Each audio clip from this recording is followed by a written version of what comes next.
Hello student, welcome back to easy maths Marathi. तर या व्हिडिओमध्ये आपण पाहणार आहोत CBSE class 10 mathematics board exam pattern.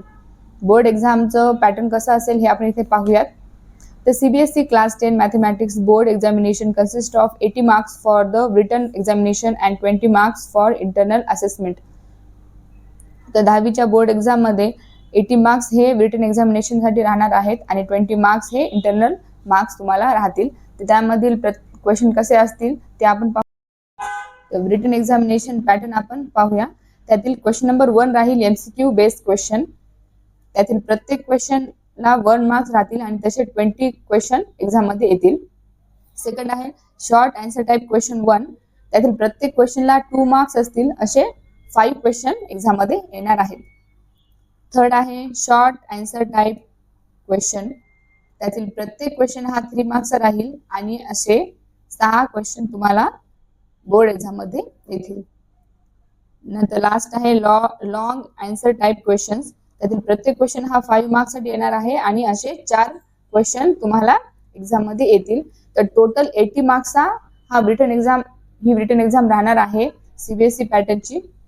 तर हे एक्झाम पॅटर्न 2026 पर्यंत जे चालत आला आहे त्यावरून तुम्हाला मी क्वेश्चन आणि त्याचे मार्क्स सांगितले आहे. तर नेक्स्ट काही यामधील बदल झाला असेल तर ते पण आपण व्हिडिओ अपलोड करूया. त्यानंतर प्रत्येक क्वेश्चन प्रत्येक चॅप्टर वाईज मार्क्स किती असतील तेही आपण पाहू पुढे. तर इथे चॅप्टर वाईज वेटेज किती राहील अप्रॉक्सिमेट ते आपण बघूया. तर फर्स्ट चॅप्टर आहे मॅथचा रिअल नंबर्स. तर रिअल नंबर मधले क्वेश्चन जे येतील त्याचं वेटेज हे 6 मार्क्स साठी राहणार आहे. सेकंड आहे पॉलिनॉमियल. पॉलिनॉमियल चॅप्टर मधील 6 मार्क्सचे क्वेश्चन तुम्हाला बोर्ड एक्झाम मध्ये येतील. थर्ड आहे तर थर्ड चॅप्टर आहे pair of linear equations in 2 variables. तर या चॅप्टर मधील क्वेश्चन हे 7 मार्क्स साठी तुम्हाला बोर्ड एक्झाम मध्ये येतील. त्याप्रमाणे चौथा चॅप्टर आहे क्वाड्रॅटिक इक्वेशन. त्यासाठी 7 मार्क्स साठी क्वेश्चन तुम्हाला इथे एक्झाम मध्ये येतील. अप्रॉक्सिमेट वेटेज इथे दिलेला आहे, त्यामध्ये काही फरक होऊ शकतो. जर काही असेल तर तुम्हाला मी त्यासाठी व्हिडिओ अपलोड नक्की करेल. नेक्स्ट आहे फिफ्थ अरिथमॅटिक प्रोग्रेशन. यासाठी 6 मार्क्सचे क्वेश्चन तुम्हाला बोर्ड एक्झाम मध्ये येतील. 6 आहे ट्रायंगल्स या चॅप्टरचं वेटेज आहे 8 मार्क्स साठी. नेक्स्ट आहे कोऑर्डिनेट जॉमेट्री. हे 6 मार्क्स साठी यातील क्वेश्चन तुम्हाला बोर्ड एक्झाम मध्ये येतील. त्याचप्रमाणे 8 चॅप्टर आहे introduction to trigonometry and applications. तर हा क्वेश्चन 10 मार्क्स साठी तुम्हाला एक्झाम मध्ये येणार आहे.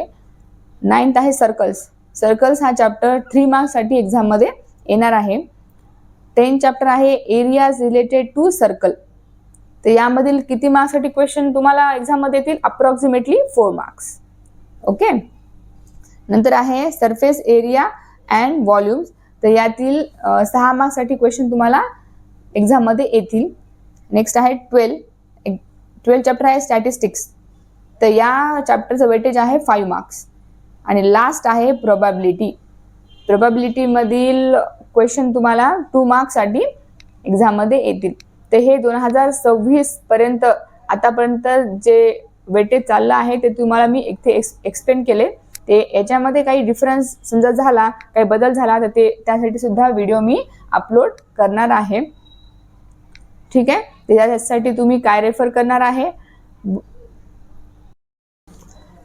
तर या सर्व चॅप्टरसाठी तुम्हाला काय करायचं आहे, you should focus on all chapters and regularly practice NCERT and the questions and previous year questions. Previous year questions हे नक्की सॉल्व्ह करा.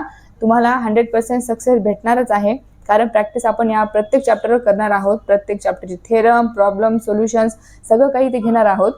तर ॲट लास्ट तुम्हाला एक सांगेन की मॅथ इज व्हेरी इझी. फक्त गरज आहे ती प्रॅक्टिसची, because practice makes man perfect. चला तर स्टुडंट, भेटूया नेक्स्ट व्हिडिओमध्ये. या व्हिडिओसाठी इथेच थांबूया आपण. Bye bye.